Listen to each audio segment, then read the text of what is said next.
everyone, good afternoon. Welcome back to my new vlog. आशा गर्छु हजुरहरु सबैजना सन्चै हुनुहुन्छ होला। अहिले चाहिँ म भर्खर रुमहरु सफा गरेर चाहिँ हजुरहरुसँग कुरा गर्न आएको छु। अहिले चाहिँ लकडाउन पिरियड चलिरहेको छ। आशा गर्छु हजुरहरु सबैजना सन्चै हुनुहुन्छ होला।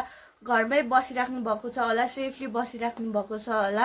अहिले चाहिँ एकदमै केसेसहरु बढेको छ। सेफली घरमै बस्नु, के आवश्यक काम परे मात्र बाहिर निस्किनु होला। अब चाहिँ म भर्खर रुम सफा गरेको अनि एकदमै पसिनै पसिना भएको छ। सावर लिएर हजुरलाई एकैछिनमा भेट्ने छु। I'm back. म त भर्खर सावर लिएर आएको छु।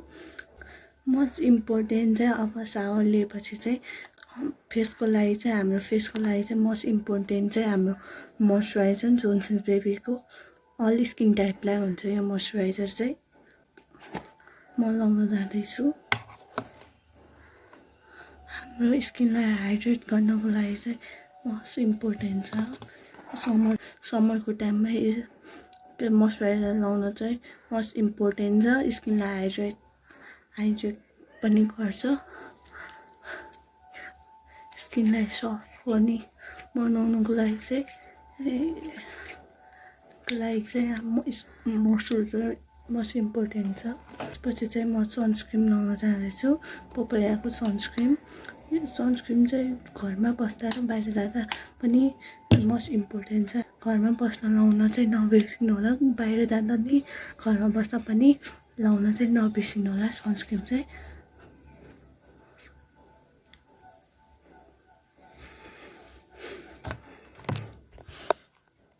भर्खर सनस्क्रिनहरू लाएर भ्याइसकेको छु। अब चाहिँ म माथि जानेछु खाजा बनाउनको लागि।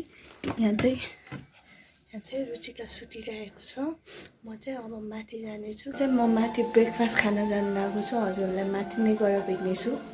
यता चाहिँ मैले अब एप्पल काट्न लागेको छु। एउटा सिम्पल खालको स्यालेड बनाउन लागेको छु। दही, एप्पल, बनाना राखेर चाहिँ एउटा सिम्पल स्यालेड बनाउँदैछु। यहाँ चाहिँ मेरो स्यालेड रेडी भइसकेको छ। हजुरलाई खाएर देखाउने छु कस्तो भएको छ भनेर।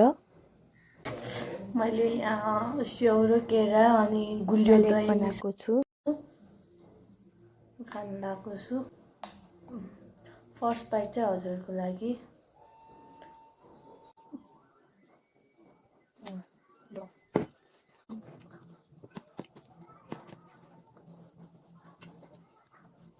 त बनाएको खानु त कस्तो छ? Take care of yourself, stay healthy, stay foodie, and yes, bye-bye. कस्तो छ र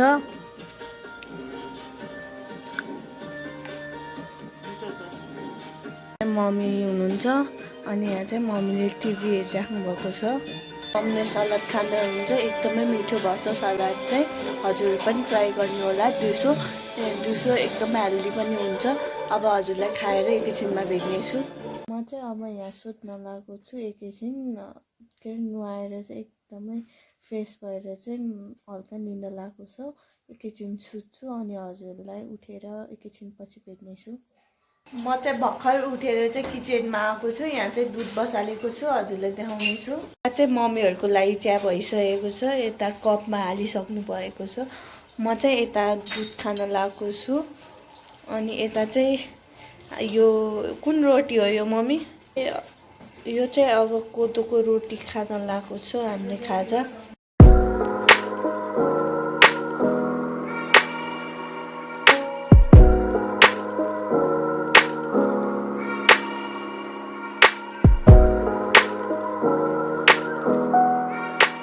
यहाँ चाहिँ मम्मीले फर्सीको मुन्टा रोपिराख्नु भएको छ घरमा।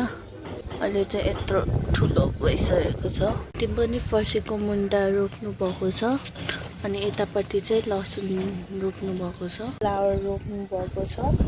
अनि अझै यस्तै प्लास्टिकमा चाहिँ हामी लिएर आएको छु तरकारीहरू रोप्नको लागि। पछि रोप्नेछु। पछि पार्टी एरिया चामचुममा छ अहिले लकडाउनले।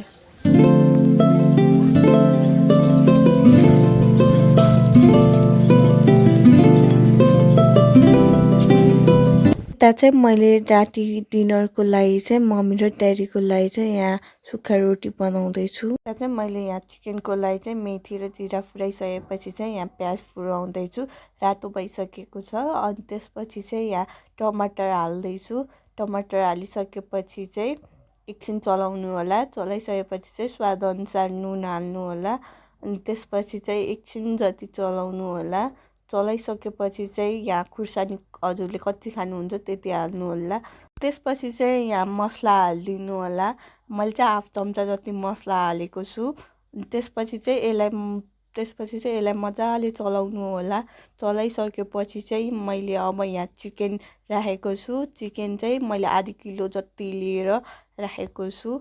अनि त्यसपछि चाहिँ यो चिकनलाई चाहिँ सबै मसलाहरूमा मिक्स गरिदिनु होला। मसलाहरू सबै राखेर चाहिँ मिक्स गरिदिनु होला। अनि त्यसपछि चाहिँ मैले यहाँ चिकन मसला राखेको छु। चिकन मसला राखिसकेपछि चाहिँ यसलाई मजाले चाहिँ 10-15 मिनट जति चलाइदिनु होला। 10-15 मिनट चलाइसकेपछि चाहिँ यसलाई 5 मिनट जति ढाकेर चाहिँ हाम्रो यहाँ चिकनलाई एकैछिन चलाउनु होला। त्यसपछि चाहिँ अनि मैले चाहिँ यहाँ तेजपत्ता हाल्न बिर्सेको थिएँ। अनि लास्टमा हालेको छु। तेजपत्ता हालिसकेपछि चाहिँ एकैछिन चलाइदिनु होला।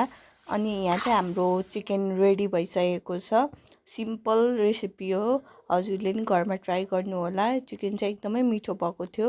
हजुरले पनि ट्राई गर्नु होला। अब चाहिँ म यहाँ खाना खान लागेको छु। खाना खाएपछि चाहिँ हजुरलाई भेट्नेछु। मैले चाहिँ अघि नै खाना खाएर चाहिँ अहिले रुममा आएको छु।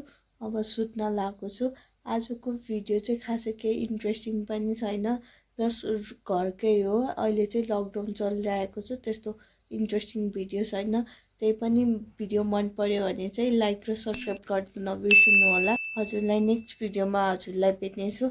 आजको भिडियो यति नै। नेक्स्ट भिडियोमा भेटौँ ल हजुरलाई। By by. Good night. Good night. By.